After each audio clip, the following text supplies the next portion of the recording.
Hey family, before we get into today's story, I really appreciate your support. Subscribing is one of the best ways to help us out. It's quick, free, and keeps the awesome content coming. Every listen, like, and share truly means a lot. Let's keep this channel growing. Thank you so much. My parents kicked me out to let my golden sister live there even though I bought the house, but karma came faster than expected.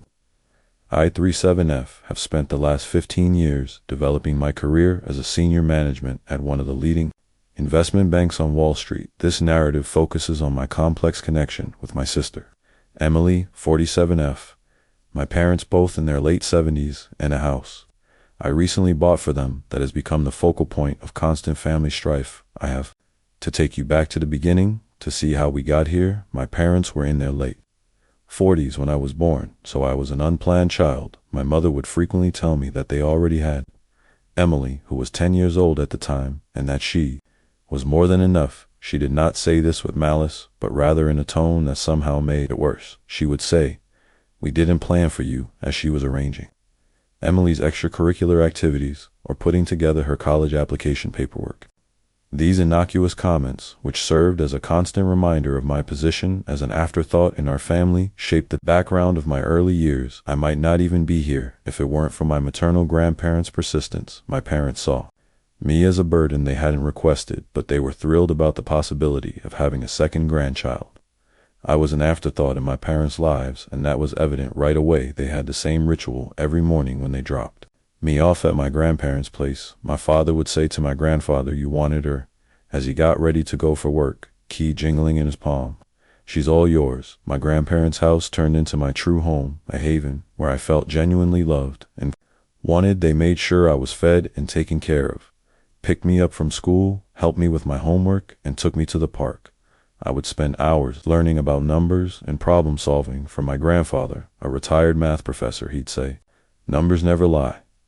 These lessons will subsequently influence my professional choices in ways I could not have predicted at the time, such as they tell stories more honest than people do at their kitchen table. My grandma would assist me with my schoolwork every afternoon, ensuring that I fully grasped each idea.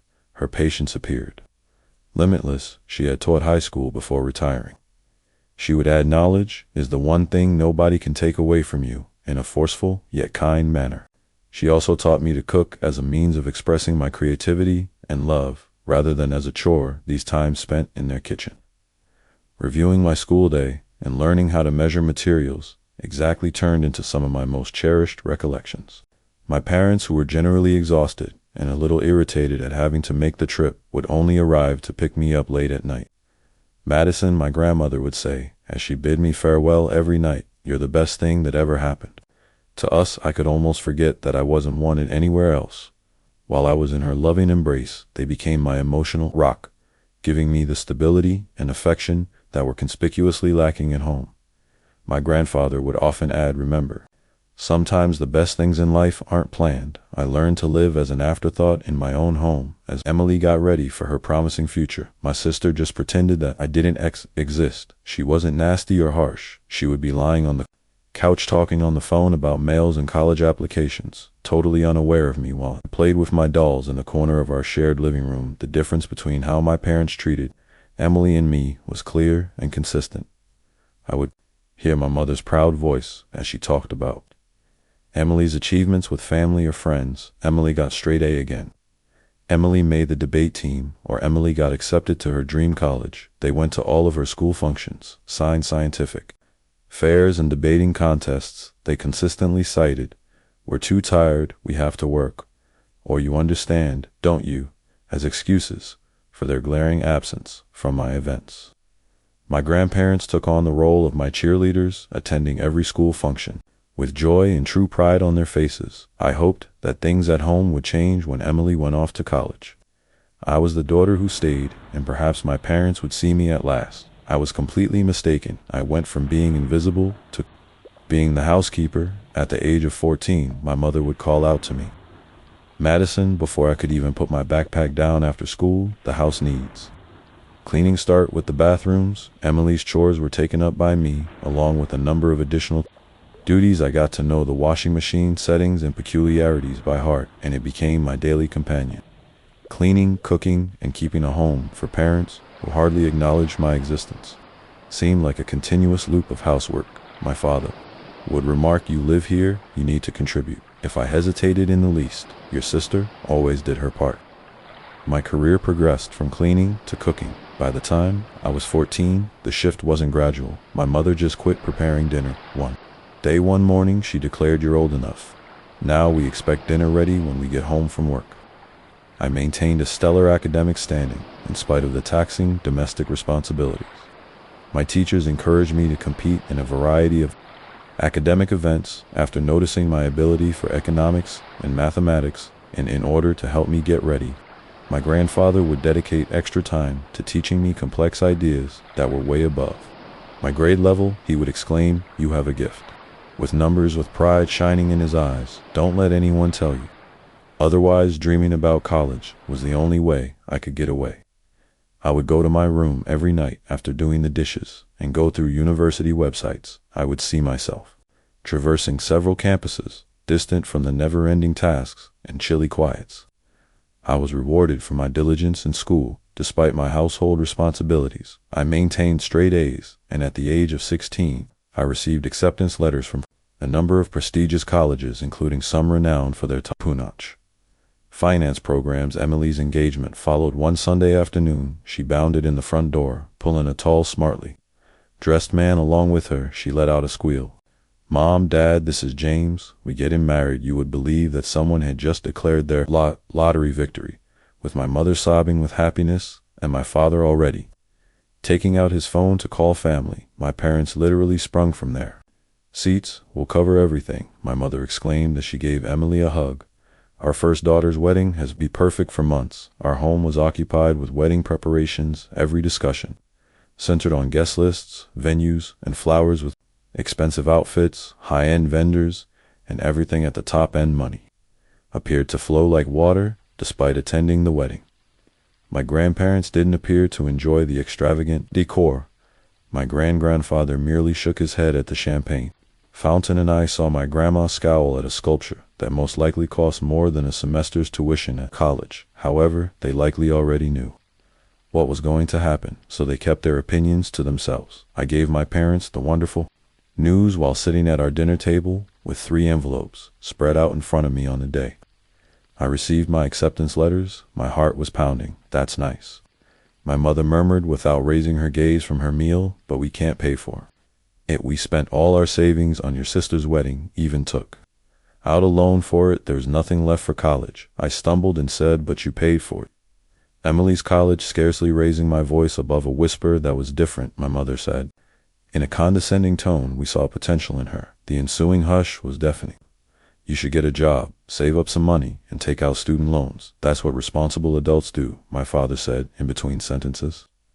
I had never before dared to leave the table without being excused. Grabbing my phone with trembling hands, I dialed my grandmother in a matter of minutes.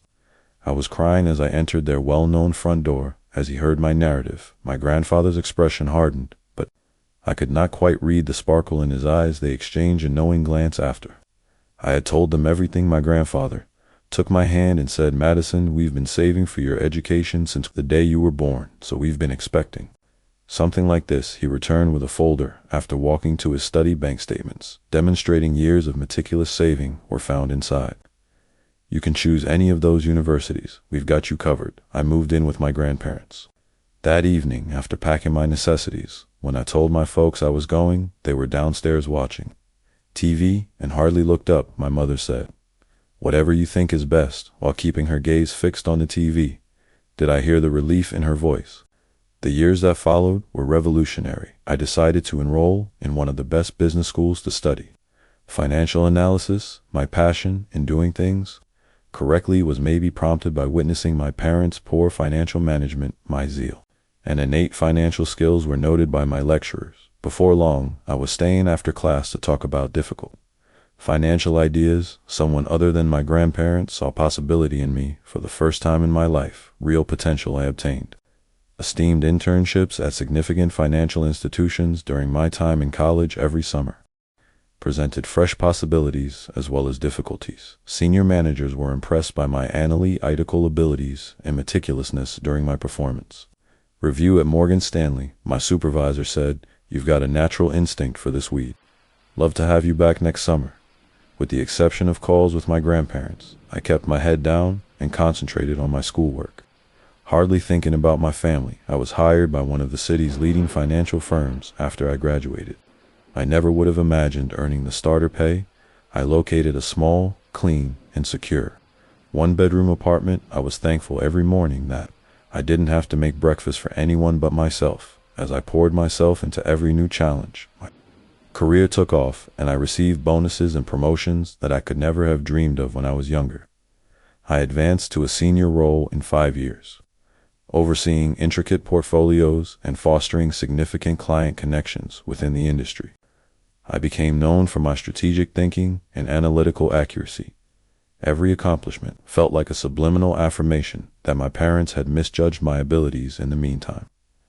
I discovered from my occasional chats with my grandparents that Emily's marketing profession wasn't succeeding as she had intended. James, Emily's husband, struggled to maintain a career. They were begging for money from my parents all the time. My grandma told me in one of our weekly conversations, "Your mother emptied her retirement account last month to help them with rent.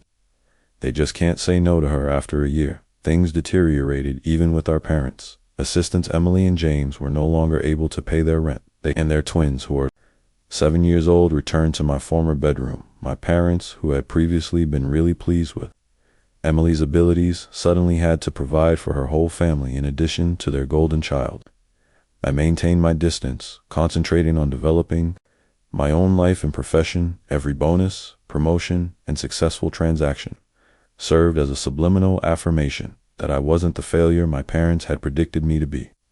I had substantial investments and money by my mid-30s, which included enough for a down payment on a home of my own. Then everything was different. My grandfather died unexpectedly after suffering a severe heart attack. It was a tragic loss. He was the father figure who had supported me when no one else did, and he had been more than just a grandfather to me after that. My grandma, who had spent more than 50 years with him, seemed to lose her spark. She followed him less than 2 months later. In every significant sense, they had been my biological parents, and suddenly they were no longer with me. Behind me at the funeral home, I heard my mother's voice while I was setting up my grandmother's funeral. "Madison, do you want some help with the arrangements?" She was standing there when I turned around, looking older and more worn out than I had remembered.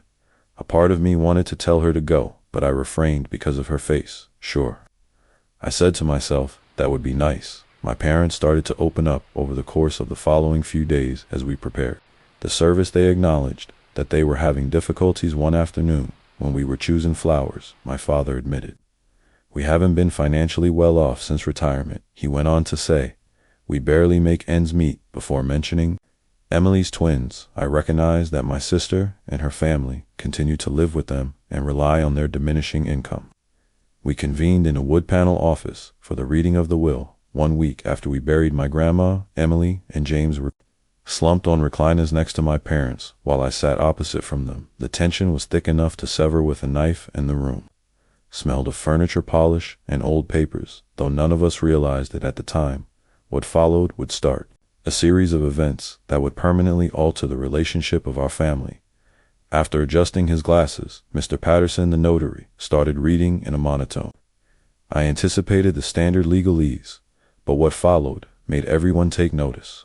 "To our beloved granddaughter Madison, we leave our house at 1542 Maple Street in the sum of $150. The ensuing hush was deafening. My mother tightened her hold on my father's arm until her knuckles turned white and Emily's mouth dropped wide after clearing his throat. Mr. Patterson went on. He glanced at my mother and said, in a personal note, "From Mr. Henderson to his daughter Margaret." The message said, "Remember, Margaret, that we provided you with $200. Just when you needed it most, as we respected your needs back. Then we expect you will respect our final decision." My mother's cheeks turned pale after flushing red. Emily and James looked at each other anxiously, while my father gazed at the floor in the parking lot. My parents came up to me when the notary had finished and collected his paperwork. Something desperate had taken the place of the calm manner they had displayed during the funeral preparations. With a shaky voice, my mother said, "Madison, honey, you must realize that we always assumed we would inherit the house. We're having trouble, but we were depending on it, the mortgage. Emily's family's expenses. We could really use the house." My father continued, stroking his gray hair, speaking about how her youngsters wanted a yard to play in. Emily also joined in. However, I just got into my car and left. I kept thinking about my grandparents' partying gift. Over the course of the following few weeks, my life was well established near the city, and although the house I had inherited held many priceless memories, it was too large for me alone. In the meantime, I learned about my parents' growing financial difficulties from our weekly chats. Helping Emily and her family had drained their retirement funds, and they were finding it more and more difficult to pay their own mortgage. I gave it a lot of thought before deciding I would purchase my parents a better house, one that is single-story, has a lovely garden, but is easier to maintain with the money I make from the sale of my grandparents' house and my own savings for their retirement years, something cozy. I was shocked by their response. When I shared my concept with them, they actually started crying with happiness. After several weeks of house hunting, we eventually discovered the ideal location. A stunning ranch-style house with large doorways and no stairs in a peaceful neighborhood. My folks couldn't stop gushing about how thrilled they were after the purchase was finalized. A proper housewarming party is what we need. My dad said it is the least we can do to make all the arrangements. That would be beautiful, I said, intending to show them the deed at the festivities. Tell me when, please. Weeks went by. Even though I had a lot of work to do, I kept expecting an invitation. Oh, my mom would say, "We still planning. You are aware that these tasks require time." My father would also say, "We want it to be perfect. We'll notify you shortly." I was annoyed by their evasive answers. For some reason, one evening, I was putting Emily's name into Facebook. Following another evasive phone call from my mother, we weren't connected on any social media and hadn't seen her page in years. Just hours ago, it was posted. "I can't wait for this Saturday's housewarming party for Mom and Dad. I can't wait to celebrate with everyone in this beautiful residence." Numerous friends and family members confirmed their attendance, and scores of comments on the page. Pictures showed caterers being hired and decorations being set up. This was hardly an impromptu get-together. Weeks had been spent organizing it. I called my mother with a little trembling fingers. "Hello, Mom. I wanted to inquire further about the housewarming party. Do you have a date in mind yet?" "Oh, honey, not just yet," she said with ease. "Most likely in a few weeks. The specifics are still being worked out, everyone except me, apparently." I had to make a choice as that Saturday drew near. Shall I go up to them? Do I have to let it go? How could they keep me out of the festivities after everything that had transpired after I had purchased them this house? I would eventually find out, but not in the manner I had anticipated. I parked a block from the house I had purchased for my parents on Saturday. I could see dozens of people mingling through the windows, including Emily's social circle, friends, and relatives. My father offered tours of the house I bought, while my mother, dressed in her special occasion, pearls, welcomed guests at the entrance. Twinkling lights and welcome banners adorned the mansion. Laughter and music poured out onto the street. It was obvious that they had spent weeks organizing this housewarming celebration, to which I was not invited for a while. I sat in my car and watched Emily's twins chase each other past crowds of grown-ups who were ogling them. I could see moving boxes with Emily's handwriting on them stacked in the corner through the wide bay window. The process of relocating her family's possessions had already begun. I inhaled deeply before sneaking in through the side door. The aroma of flowers and catered cuisine filled the house. I heard my father speaking to a gathering of people in the living room. When I followed his voice, "After all these years of hard work, we finally did it. Bought our dream home," my mother excitedly added. "Don't forget about Emily. She helped so much with the down payment. Such a wonderful daughter, always thinking about family first. Unlike some people," she went on, in response to a question about me, she said, "our younger daughter hasn't helped us at all. Too busy with her career to care about family." Heat sprang to my face as I stood in the doorway. Everyone jumped when I said, "Actually, I think you got that backwards." There was a dead silence in the room. My dad was the first to recover, grinning tightly. "Madison, what a surprise. Especially since you forgot to invite me to the housewarming party for the house I bought," I said as I entered the room. The quiet grew longer. His shoes quickly piqued Emily's husband's curiosity, inquiring as to why everyone appeared so distressed. One of the twins pulled at Emily's sleeve. "You bought it, yes, but it's ours now. You can't expect—" "Eternal gratitude," my mother said, with a hint of abrasiveness with the heads. Nodding around him, my father added, "That's right," gaining confidence in— "Frankly, you're not welcome here. This is a family gathering, and Emily and her family will be living here too. My mom said they've already sold their house. It's all arranged. The twins need a stable home." I extracted a folder from within my bag. I remarked, "You seem to be confused about something," and held out the ownership and deed documents. "This house belongs to me. I never signed it." "Over to you." The color of my mother's face changed from pale to ashen.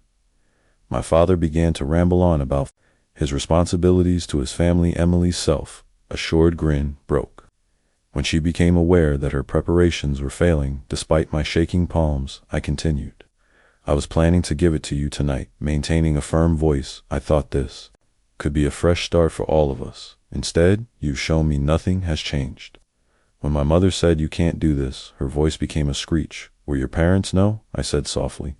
"You're just the people who gave birth to me, my real parents. My grandparents taught me that family means more than blood. They also taught me about finances, which is why I own this house and you don't."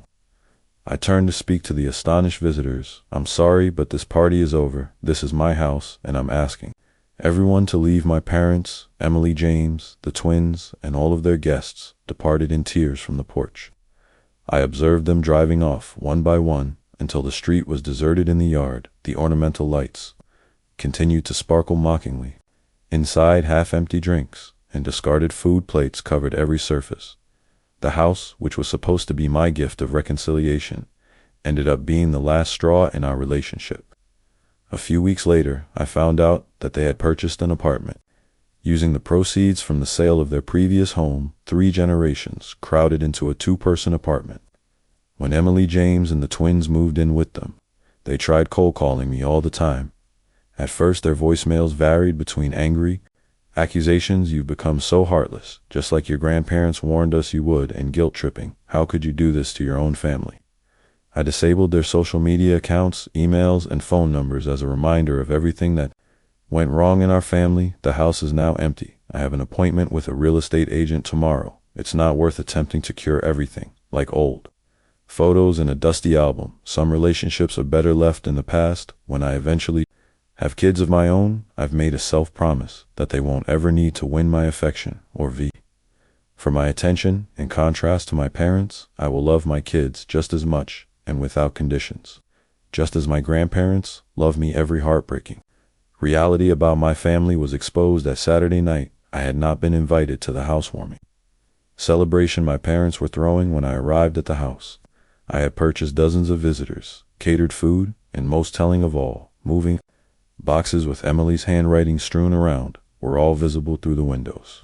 My father proudly declared, "After all our hard work, we finally bought our dream home." As I sneaked in through the side entrance, in her comments, my mother praised Emily for allegedly helping with the down payment. She dismissed inquiries about my absence by saying, "Oh, Madison's too focused on her career to care about family." The incident encapsulated every insult I had experienced as a youngster, every instance of favoritism toward Emily, and every instance in which I had been regarded as an afterthought. I had never before experienced such clarity as I stood in the doorway witnessing my parents rewrite history by preparing to relocate my sister's family onto my land without even asking me. "Actually," I said, causing the room to quiet down, "I believe there was a miscommunication regarding the buyer of this house. I could tell everything. I needed to know about their actual emotions, from the expressions on their faces: amazement, humiliation, and then indignation." My mother was the first to recover her voice, piercing with a sense of entitlement. "What's done is done. The house is ours now, and Emily's family needs the space." I took out the ownership documents and the property deed. "No, the house is mine. I never transferred ownership to you. I was planning to give it to you tonight, but clearly that would be a mistake." "You can't do this," my mother said in a terrified tone. "We, your parents, we have rights. The only rights you have," I said quietly, "are the ones I choose to give you. And right now, I'm choosing to ask everyone to leave my property." Following that, there was a frantic evacuation with guests rushing out with plates of food still in hand, Emily's twins sobbing in bewilderment, and my father trying to maintain some dignity while guiding people to their cars. "How could you do this to your own family?" was my mother's final attempt at manipulation, but it failed against my newfound determination. The five of them were crowded into a tiny flat. In the weeks that followed, the messages began right away. My father demanded a re-examination. Emily begged with tears for her children's stability, and my mother accused me of cruelty. They were all blocked by me. The vacant house served as a reminder of what might have been a new beginning, an opportunity for peacemaking.